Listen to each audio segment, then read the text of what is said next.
At 3:30 in the morning, Drake sent a DM that wasn't just messy, it was terrifying.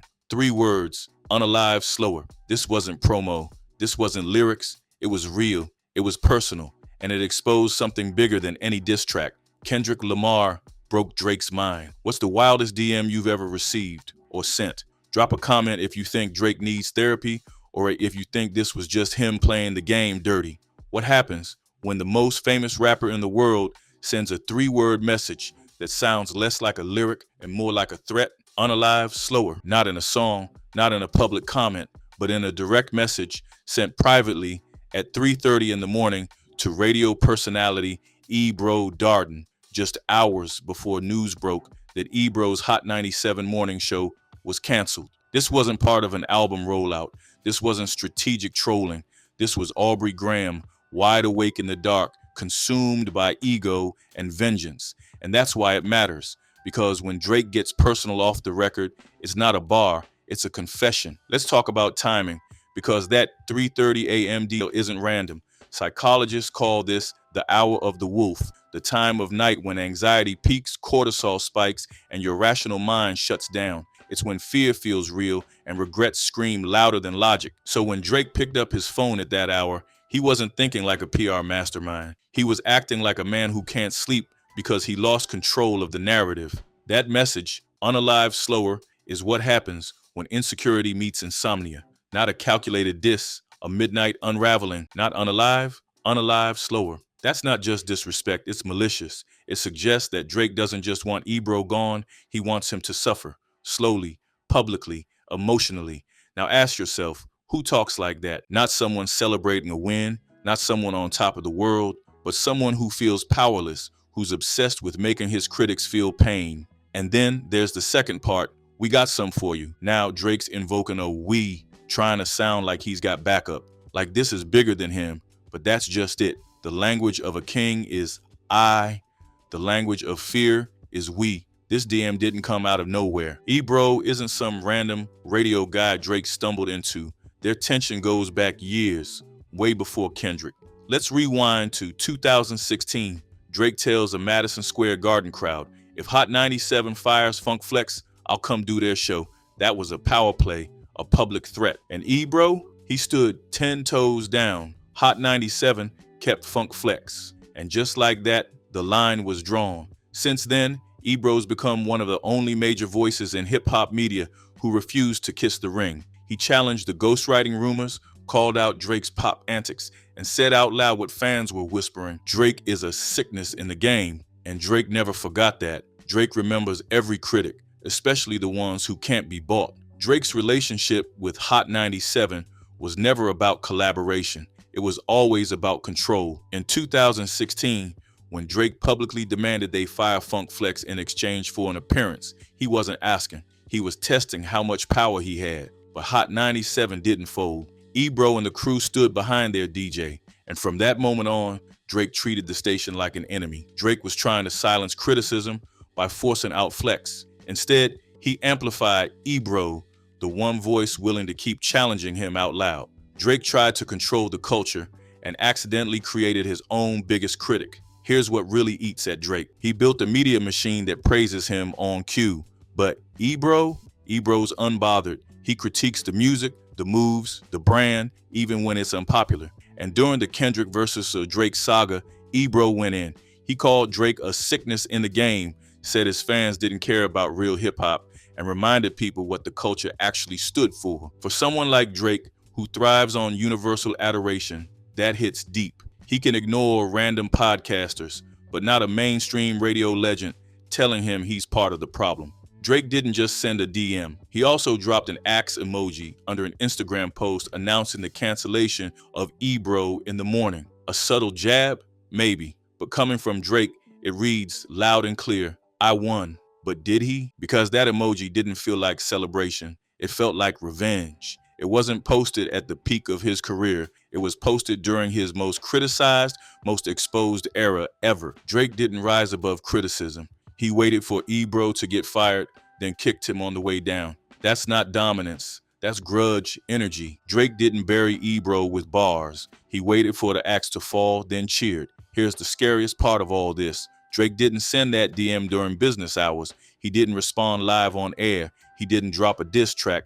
He waited until 3:30 in the morning when the rest of the world was asleep, when your thoughts get weird and your emotions boil over. That's not strategy, that's obsession. That's a mind still circling the drain of a public defeat, unable to let go, unable to move on. Drake wasn't plotting, he was spiraling. Everything changed on May 4th, 2024. That's the day Kendrick Lamar dropped Not Like Us, and everything Drake feared about losing control came true. This wasn't just a diss track, it was a cultural reset. Clubs played it, TikToks exploded, Super Bowl crowds were chanting along, the entire culture flipped sides overnight. It didn't matter what Drake responded with, the court of public opinion had already ruled. Kendrick wasn't just better, he was right, and that's why Drake is lashing out now. Not because he lost, but because he wasn't allowed to control the loss. Here's the pattern nobody's missing anymore. Since the Kendrick fallout, Drake hasn't taken shots at other rappers. He's gone after Joe Budden DJ academics, DJ Vlad Now, Ebro, all media, all commentators, all mostly non-rappers who can't respond with bars. He's picking targets who don't pose a lyrical threat, but still hold influence. Why? Because Drake's smart enough to avoid another Kendrick moment, but petty enough to punish those who cheer for it. If you're still watching, you're not just here for gossip, you're here for the truth behind the spiral. So let's find out who else gets it. Drop the words 330 energy in the comments if you think Drake's DM was a cry for help, not a power move. Let's see how many of y'all see through the act, and if you think Kendrick might have broken more than just charts, keep watching. Psychologists call it narcissistic injury. It happens when someone who sees themselves as superior gets confronted with undeniable proof that they're not. And what's the reaction? Rage, obsession, the need to regain control through humiliation, threats, or intimidation. Drake isn't attacking to win. He's attacking to restore an identity that cracked when Kendrick took the crown.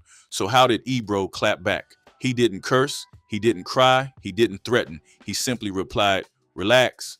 You're salty about losing to Kendrick. You're not mad at me, love, bro." That's it. And that mature, unbothered tone, that's what made it sting even more. Ebro didn't return fire. He held up a mirror. He turned Drake's own desperation into the punchline. The best way to expose a meltdown is to stay cool while it happens. Let's look at the second half of Drake's message. We got some for you. Not I, we. It's a subtle but desperate move. Drake's trying to sound like he has backup, a squad, a machine behind him. But in reality, that we exposes something deeper. He doesn't feel powerful alone anymore. When kings speak, they say I. When insecure men threaten, they say we. And let's not forget, Drake isn't from the streets. Who exactly is we? That's what makes it sound both corny and concerning. The louder the we, the weaker the me. Here's the part the fans already know, even if Drake won't admit it. Kendrick didn't just win a battle, he rewrote Drake's place in the culture. Before Not Like Us, Drake was untouchable. A decade-long run, charts on lock, everyone wanting a feature. But Kendrick exposed something more dangerous than a ghostwriter. He exposed Drake's need for control. He made him look insecure, manipulative, manufactured. And when Kendrick said, "You not like us," he wasn't just drawing a line. He was declaring a new order. You know what's wild? You know what's wild? Drake used to be seen as the clever assassin. He'd drop a bar, smile through the smoke, and walk away untouched. But now, he's not coming across like a king, he's coming across like a bully. And worse, one who only punches when the other guy is already down. Ebro's show just got canceled. Joe Budden's podcast was struggling. DJ Academics was begging for DMs. And that's when Drake pounces. Real kings fight at the height of battle. Drake's just stomping through ashes. And the audience, they're not buying it anymore. Social media lit up after the unalive slower DM got exposed. And most of the reactions weren't fear. They were disgust and clowning. Drake needs therapy, not a hitman. This man went from take care to take that. Bro texting threats like he's in a feud drama. Even Ebro's co-host Rosenberg laughed it off live on air saying, "You're not like that, buddy. Stop it." And that's what hurts the most. Drake's threats aren't threatening. They're meme material. Let's be real.